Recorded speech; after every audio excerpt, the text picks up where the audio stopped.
Time period चल रहा है, इस टाइम पीरियड में जिनको गुरु मिल गया उनके लिए तो ठीक है, उनको अपने आइडल, लेकिन जो संसार में है वो अपना आइडल किसको बनाए? अच्छा, मतलब तुम्हारा प्रश्न है कि बहुत सारे लोगों को तो गुरु प्राप्त हो गए हैं। गुरु प्राप्त होने का मतलब भी बता दूं। गुरु प्राप्त होने का मतलब ये है कि आपने अपने स्वरूप को गुरु में समाहित कर लिया। अब आपका स्वरूप खंड खंड हो गया है। अब आपको किसी दूसरी दुनिया की आवश्यकता ही नहीं है। आपके लिए गुरु संपूर्ण है। ना आपको खाना है, ना पीना है, ना आपको मान सम्मान चाहिए, ना गद्दी चौकी चाहिए, ना आपको सिद्धि साधना चाहिए। अब गुरु मिल गया, अब सब कुछ हो गया, बात खत्म हो गई। उस व्यक्ति, इस भाव दशा वाले साधक या व्यक्ति को ही गुरु मिलता है। ये बोला जाएगा कि इसको गुरु मिला। ठीक है। अब जो तुम्हारा प्रश्न था कि लोगों को मिल गया है गुरु, तो वो तथाकथित गुरु हैं। ठीक है। और तथाकथित साधक हैं। उनको ना गुरु मिला है, ना उनको कोई साधक मिला है, ना गुरु को साधक मिला है। क्योंकि ऐसा गुरु और ऐसा साधक कोई रिलेशन नहीं होता है। सिर्फ अपॉर्चुनिटी होती है कि चलो ये परिस्थिति चल रही है, इस परिस्थिति में हमें गुरु होना चाहिए। परिस्थिति बदली, गुरु बदल गया या वो मार्ग बदल गया। चलो फिर भी, लेकिन तुम्हारे ही प्रश्न को लेके चलते हैं। मैंने बता दिया गुरु और शिष्य का मिलन क्या होता है। ठीक है। कैसे गुरु मिल जाता है लोगों को, वैसे ही लोगों के लिए बोला जाएगा कि इनको गुरु मिला है। बाकी तो सब फॉर्मेलिटी चल रही है। ठीक, मुझे ये करना है, मुझे वो करना है।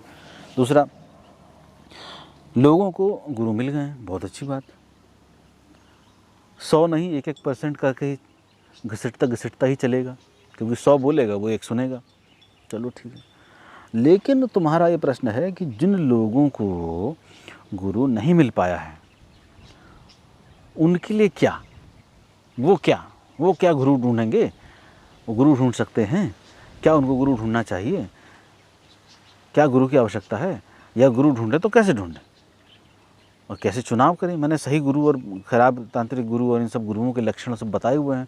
उन लक्षणों को पुरानी वीडियोस में देख के आदमी ढूंढ सकता है कि भैया ये गुण है, इन गुणों को धारण करने वाला ही हमारा गुरु हो सकता है। ठीक। तो उस प्रश्न का ये उत्तर हो गया। लेकिन फिर भी जब प्रश्न आया है तो मैं आपको बता देता हूँ कि पहली बात तो संसारिक व्यक्ति की अवस्था ऐसी ही है ही नहीं कि वो अपने संसार को छोड़ के आध्यात्म की तरफ भाग सके। ठीक है ना। क्यों? क्योंकि उसके भीतर बसी हुई चीज़ें, बच्चे का, बीवी का, अपना, माता पिता, आस पड़ोसी, रिश्तेदार, चुनाव, बिजनेस, दुकान, खाना पीना, है ना, ये सारी व्यवस्थाएं उसके अंदर सब रची बसी हैं। अब इनसे कैसे निकलेगा? अब इनसे निकले तो फिर गुरु के पास जाए। मैं बाबा ढाबा की बात नहीं कर रहा हूँ, इधर उधर जो खोल के बैठे हुए हैं उनकी बात नहीं।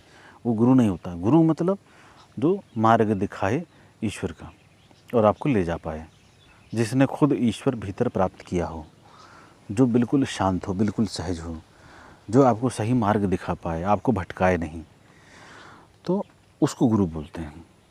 ठीक। तो वो गुरु मिलना न आपके बस की बात है, न गुरु के बस की बात है। ये बहुत गहरे टर्म में बता रहा हूँ, बहुत ब्रॉड टर्म में। ये अस्तित्व स्वयं निर्धारित करता है अपने आप। ठीक है। जैसे मान लीजिए एक बड़ा सा बॉक्स लीजिए, उसमें आप 50 डाइस डाल दीजिए। ठीक है। पासे डाल दीजिए। बड़ा सा बक्सा लीजिए और उस 50 पासों में टोटल कितने नंबर आएंगे कौन बताएगा? टोटल कितने नंबर आएंगे कौन बता सकता भाई? एक आदमी, चलो आप परमुटेशन कम्युटेशन लगा लो, अब 50 में कितना आदमी लगाएगा? कितनी बार करोगे? असंख्य हो जाएगा, है ना। तो वो परमुटेशन कम्युटेशन लगाने में आदमी की हालत खराब, उसमें भी कितना सटीक आ रहा है, कितने बार में आ रहा है, कितना लगाओगे? हम तो कह रहे हैं एक बार में सिर्फ। तो एक बार में तो असंख्य हो जाएंगे उसके 50 पास से अगर डलें तो। ठीक है। तो कितनी पॉसिबिलिटी बन जाएंगी, इतनी प्रोबेबिलिटी बन जाएगी, बहुत सारी। लेकिन आएगा तो एक ही ना, एक ही नंबर आएगा ना। टोटल मिला के अगर हम बात करें भाई, सब में या तो 6 आ जाएगा, सब में 5 आ जाएगा, बहुत हुआ तो। लेकिन वो टेढ़ा मेढ़ा आएगा, किसी में 5, किसी में 4, किसी में 1, किसी में 2, ऐसे आएगा। तो आप कैसे उसको अंदाज़ा लगाएंगे कि क्या आएगा? नहीं लगा सकते हैं। मैंने आपको 50 पैसे दिए, एक डब्बा दिया, भैया तुमको ये करना है और एक एक नंबर लाना है सब में, तुम कर ही नहीं पाओगे। ला सकते हो? नहीं ला सकते ना। तो वो किस पे निर्धारित होगा? वो काल पे निर्धारित है। जैसे वो पलटा जाएगा उस काल में, उस समय में, उस पल में जो आना होगा वो आ जाएगा। तो वो काल पर निर्धारित है ना। उसी प्रकार से साधक को गुरु मिलना ये काल पर निर्धारित है। वो काल क्या है? तुमने जो जितने कर्म करे हैं असंख्य जन्मों में, उन कर्मों का लेखा जोखा तुम्हारा क्या है। अगर वो तुम्हारा ऐसी व्यवस्था ला रहा है, तुम्हारा जो ये जन्म है ऐसी व्यवस्था ला रहा है कि अस्तित्व में उस प्रकार की घटना घटित होनी है कि तुमको अब आगे की यात्रा में बढ़ना है। इस जीवन में मान लो तुम बड़े शांत हो, बड़े सहज हो, बढ़िया पैसा भी है, घर बार भी बढ़िया है, सब बिजनेस बढ़िया चल रहा है, कोई इच्छा नहीं, कोई कामना नहीं, तो देखा जाए तो तुमको तो आवश्यकता नहीं गुरु की। तुम्हें क्या आवश्यकता है? कोई आवश्यकता नहीं। भाई किसी के पास सब कुछ हो, स्वास्थ्य हो, पैसा हो, सब कुछ हो, वो क्यों भागेगा? लेकिन ऐसा कभी नहीं होता है कि जिसके पास सब कुछ हो उसके भीतर शांति भी हो। नहीं होती है। बिरला कोई होगा, अरबों खरबों वर्षों में कोई एक आध। तो जब ऐसा होता है, तो जब आपके साथ ऐसा होता है तो वो गुरु स्वयं आपके सामने प्रकट होता है। भले ही आपको लग रहा आप गुरु के पास जा रहे हो, लेकिन गुरु आपके सामने प्रकट हो जाता है जब वो काल निर्देशित करता है कि अब इस जीव का समय आ रहा है आगे बढ़ने का। तो कोई उसको मार्गदर्शक अवश्य मिलता है, चाहे किताब के माध्यम से मिल जाए, चाहे इंटरनेट हो, चाहे किसी के मुंह से सुन रहा हो, कोई उसका मित्र बता रहा हो, कोई शत्रु बता रहा हो, है ना। जैसे शत्रु भी होता है ना कि चलो इसको जो है परेशान करते हैं, बर्बाद करते हैं, उस बाबा के चक्कर में डाल देते हैं। तो उस बाबा के चक्कर में डाल दिया। अब बाबा के चक्कर में डाल दिया उसने उसका बुरा करने के लिए, लेकिन हो उसके साथ अच्छा गया कि उसको सही मार्ग मिल गया। तो ये काल निर्धारित करता है और काल के गर्भ में ही आपके सारे पाप और पुण्यों का लेखा जोखा फंसा रहता है। वो आप ही के भीतर है और आप कुछ नहीं हैं तो वो इस अस्तित्व में है। वो लेखा जोखा इसी अस्तित्व में है, वो आपके भीतर भी नहीं, क्योंकि आप तो भी राख हो जाएंगे, लेकिन वो लेखा जोखा तो फिर भी रहेगा। तो इसका मतलब आप नहीं है, लेकिन तब भी है। तो वो पल निर्धारित करता है कि आपके अब आगे बढ़ने का समय आया है कि नहीं आया है। लेकिन इसमें एक पीड़ा सबसे बड़ी ये है कि उनको जब तक ये लगता है कि गुरु मिल जाए तो सब कुछ हो जाए, फिर जैसे गुरु मिलता है तो उसका मैं जागृत हो जाता है तुरंत। और जब मैं जागृत होता है तो फिर वहीं से गिरना शुरू हो जाता है, क्योंकि क्रिया की प्रतिक्रिया हमेशा सदैव होती है। आप किसी को ठीक करना चाहेंगे, वो हमेशा वो गर्त में जाने के लिए तैयार रहेगा। और आप उसको कहेंगे खूब नशा करो, खूब ये करो, खूब उटपटांग हरकतें करो, तुरंत आएगा अरे यार ऐसा क्यों बोल रहा है, तो गुरु है, ये क्यों करने के लिए बोल रहा है। और जब सुधारने के लिए बोलेगा तो वो उल्टी दिशा में जाएगा। तो हर किसी के साथ होता है। तो वो प्रॉब्लम है, मतलब वो हर किसी के साथ है, हर गुरु और हर शिष्य के साथ है। क्योंकि एस्ट्रोलॉजिकली अगर देखो तो शनि और सूर्य में शत्रुता बनी रहती है। तो सूर्य जब गुरु जब सूर्य के रोल में आ जाता है, ठीक है, मतलब पिता के रोल में जब आ जाता है, तो फिर उसकी शत्रुता आ जाती है। शत्रुता कैसे आती है? उसको लगता है अरे मेरा गुरु ही मेरा पिता है, मेरा ही पिता कुछ नहीं, गुरु गुरु ही है। कई सारे लोग जैसे मुझे माँ भी बोलते हैं, पिता भी बोलते हैं, आप ही पिता हैं, कुछ लोग बाबा बोलते हैं मुझे, है ना।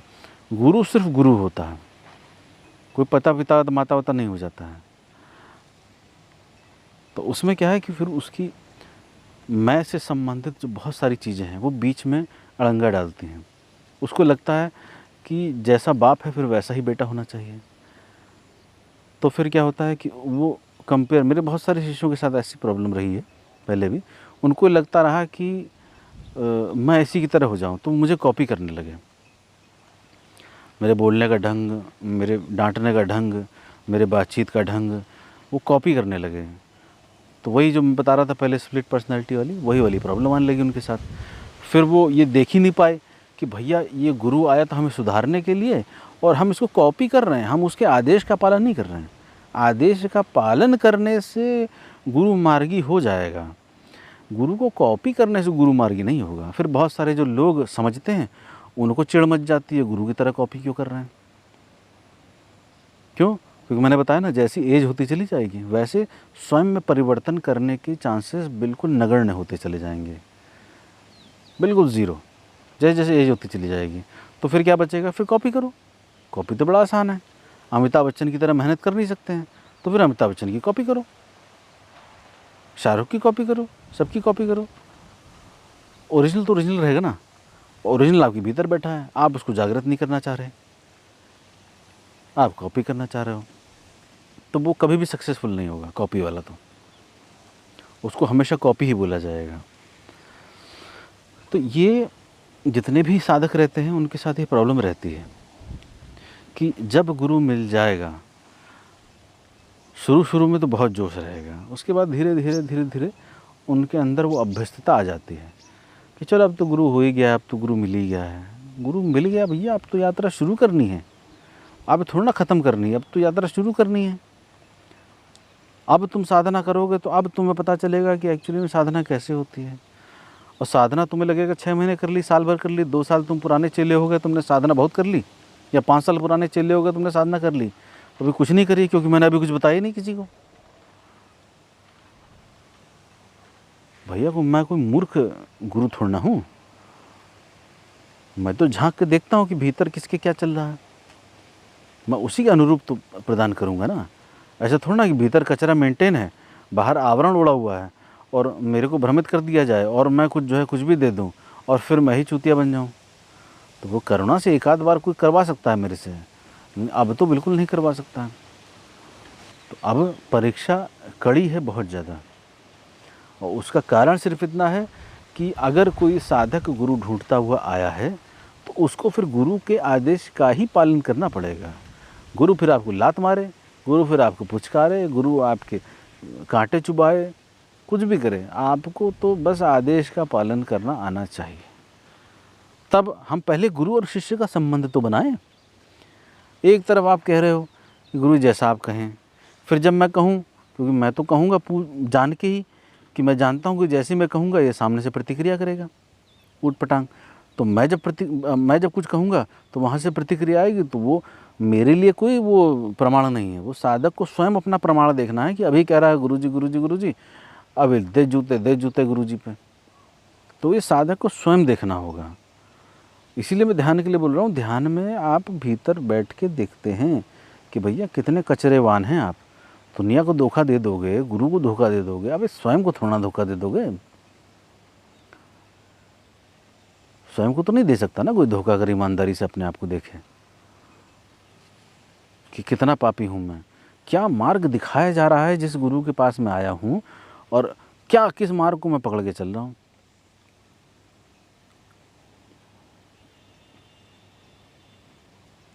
मान लीजिए मैं ये कह रहा हूँ, मैं तो खैर अभी शिष्यों को बहुत कड़ी परिपाटी पे लेके चलता हूँ, क्योंकि मुझे पूरा बदलना है ना शिष्य को, तो पूरा बदलने में फिर पूरा ही बदलना होगा। तुम्हें भगवा पहना दिया, तुम्हें लाल वर्ण वस्त्र पहना दिए, ये थोड़ा बदलना है, भीतर से बदलना है ना।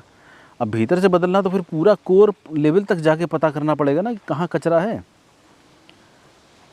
वहाँ पे लेवल पे सफाई होगी तो साधना अपने तरीके से करेगी, मैं अपने तरीके से करूँगा।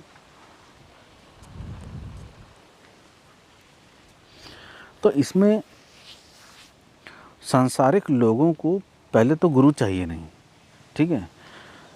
उनको क्या चाहिए? एक मदारी जो उनको नचाए, ठीक है। तो सरकार एक अलग मदारी का रोल प्ले कर रही है, उनको उसी से ही फुर्सत नहीं है। दूसरा, थोड़ा बहुत अगर कष्ट आ जाए तो उनको एस्ट्रोलॉजर्स और बाबा टाइप लोग चाहिए, 2-4 हवन वन करके उनको संतुष्टि कर दें साइकोलॉजिकली, थोड़ा बहुत हवन का असर हो जाए, थोड़ा बहुत दुआ का असर हो जाए, प्रार्थना का असर हो जाए, भाई इतना उनको चाहिए। गुरु धारण करने की हिम्मत किस में होती है? तो जो तंबू लगा के लाखों लोग आ जाएं, गुरु जी, वो गुरु जी थोड़ा ना धारण कर लिए सब लाखों लोग। गुरु धारण करने का मतलब ये है कि आप अब बचे ही नहीं, आपके अपने मन के विचार बचे ही नहीं, अब गुरु का ही आदेश चल रहा है, गुरु को बोलने की आवश्यकता भी नहीं हो रही है और आप उस तरफ बह रहे हैं। तो इस प्रकार से गुरु को धारण करने वाले इक्का दुक्का ही होते हैं। समय से कोई मतलब नहीं होता, किसी ने 5 साल दिया 10 साल दिया, उस समय से कोई मतलब नहीं होता। कचरा तो भीतर ही रहा ना, 10 साल में थोड़ा ना कचरा निकल गया। समय नहीं होता कि आप 10 साल में कचरा निकाल देंगे। कचरा तो अभी निकाल दो, अभी धारण कर लो गुरु को, अभी स्वीकार कर लो। नहीं होता है ना इतनी आसानी से। इसलिए संसारिकों के लिए तो गुरु है ही नहीं। उनको तो वो अघोरी पघोरी टाइप लोग जो हैं, रोड पे घूमते हुए भस्म लगाते हुए लोग चाहिए। चौकी वौकी लगा के बैठा हो, बच्चा नहीं हो रहा है तो भैया चलो हमें बच्चा दे दो। इस तरह के लोग चाहिए, ऐसे लोगों को। और उन लोगों को ऐसे मदारी चाहिए, क्योंकि साइकोलॉजिकल तौर पे गुलामी की चीज़ें इतनी गहरे आत्मा के लेवल पे हैं, इतने बरसों की गुलामी है, वो डीएनए में घुसी हुई है। तो वो सत्ता ट्रांसफ़र होती रहती है, बस गुलाम गुलाम बने रहते हैं।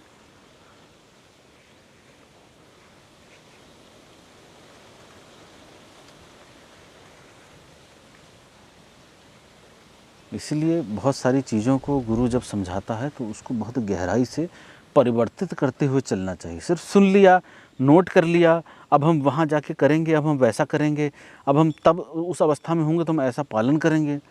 भैया जो बोल रहा है उसको तुरंत उसका पालना शुरू हो जानी चाहिए, तभी तो साधक अलग चमकता हुआ दिखता है। मान लीजिए इस पूरे आश्रम में 50 लोग हैं, 50 लोगों में प्रवचन कर रहा हूँ और डेली कर रहा हूँ, ठीक। अब क्या होगा, इसमें से 50 लोग सुन के बुद्धि के लेवल पे समझ गए ऐसा करना, लेकिन बुद्धि पे लेवल पे समझ पे आके तो जहाँ बुद्धि का प्रयोग होगा वहाँ समझ में आएगी ना।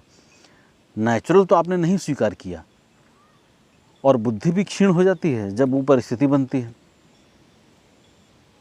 जैसे उन्हीं चेलों में अगर आपको कोई बोल दे कि यार हमें ये बात गुरुजी की ठीक नहीं लगी, यार हमें ये बात ठीक नहीं लगी, हमें वो बात ठीक नहीं लगी, तो हाँ तुम अरे हाँ यार, तो फिर उसमें गुट बने रहे होंगे।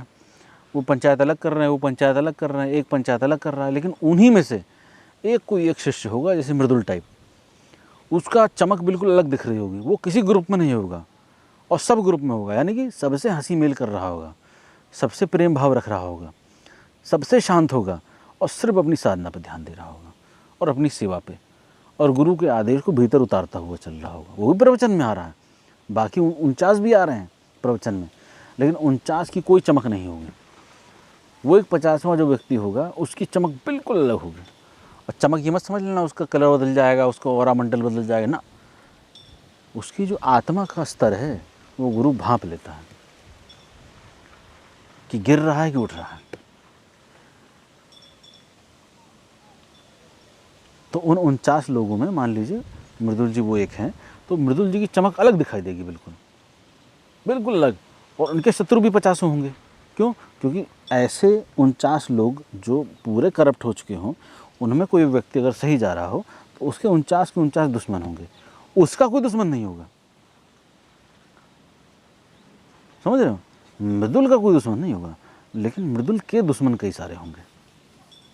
मृदुल ने किसी को दुश्मनी नहीं करी होगी, लोगों ने दुश्मनी कर ली होगी।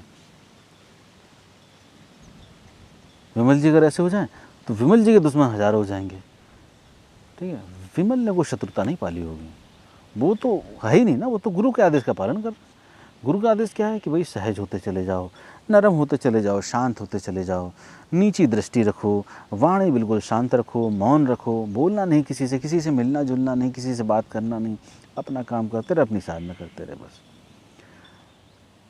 तो जो ऐसा व्यक्ति, अभी कल भी मैं बोल रहा था कि एक शिष्य ने बोला कि गुरुजी आपकी बताई हुई साधना तो छोड़िए, आपके आदेश का अगर पालन करना कोई शुरू कर देगा तो उसके अंदर बदलाव होने शुरू हो जाएंगे, तो ही साधना शुरू हो जाएगी, समझ लीजिए। और वो इसलिए बोल रहा था क्योंकि वो एक्चुअली में बढ़िया साधक है। आप विश्वास नहीं करेंगे, मेरे इतने सारे साधकों और शिष्यों में से बहुत हज़ारों लोगों को दीक्षा दे रखी है, ठीक है, लेकिन सिर्फ अगर मैं बात करना चाहूँ ना, मान लो मैं एकांत में बैठा हूँ और मेरी इच्छा हो रही है मैं किसी से बात करूँ, तो दुनिया में तो मेरा कोई मित्र है नहीं, समाज नातेदार रिश्तेदार में तो कोई मेरा मित्र है नहीं, मेरे मित्र तो मेरे साधक हैं, ठीक। मैं उन्हीं से बात करना पसंद करता हूँ, बाकी दुनिया से बात करना पसंद नहीं करता।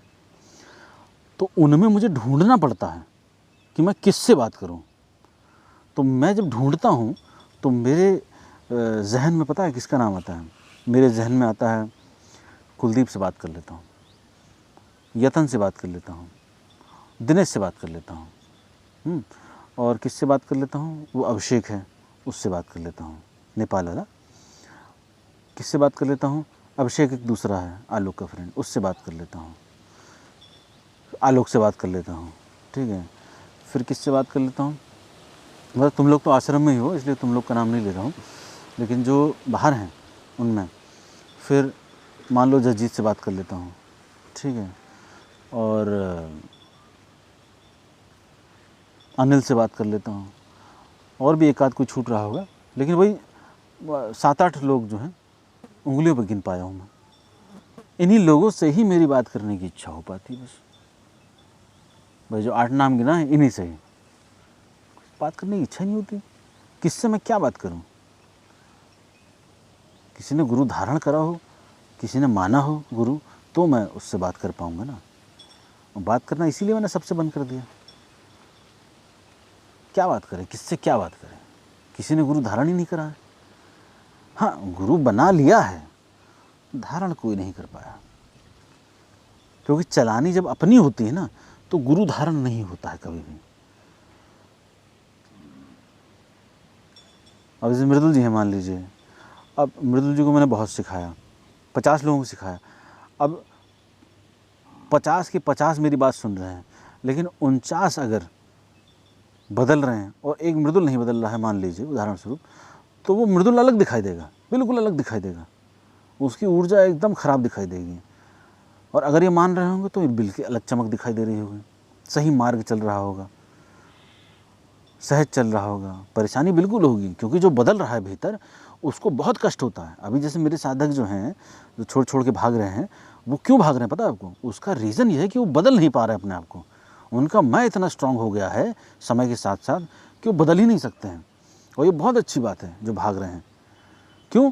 क्योंकि आप साथ रह के गुरु को भी धोखा दो, अपने आप को भी धोखा दो। गुरु के पास आने का मतलब है कि मैं नहीं हूँ, गुरु ही है। मतलब तो यही होता है ना, गुरु को समर्पण का मतलब यही होता है ना कि भाई गुरु ही है मेरे लिए, और कुछ नहीं है, बस गुरु ही है। सारी दुनिया समाप्त हो गई मेरे लिए। मेरी यात्रा का सहयोगी कौन है? मेरा गुरु है ना, मेरे लिए सिर्फ वही है। भाई जिम्मेदारी मेरी मैं तब निभा पाऊंगा ना जब मैं अपने स्वयं के स्वरूप को जान पाऊंगा। अब मैं लगा ज्ञान देने, और भीतर मैं कमीना आदमी हूँ, मुझे पता है कि साले को मुझे नहीं पता है, मैं तो दुनिया की बातें कर रहा हूँ, मैं कैसे ज्ञान दे सकता हूँ? लेकिन लोग मेरी कॉपी करके अपने चेलों को ज्ञान दे रहे हैं, मेरे चेले मेरी कॉपी करके अपने दूसरे लोग, परिवार लोग ज्ञान दे रहे हैं, उनके परिवार वाले उनको ज्ञान दे रहे हैं मेरी आवाज़ सुन के कि भैया तुम्हारे गुरुजी ऐसे, तुम तो ऐसे कर रहे हो।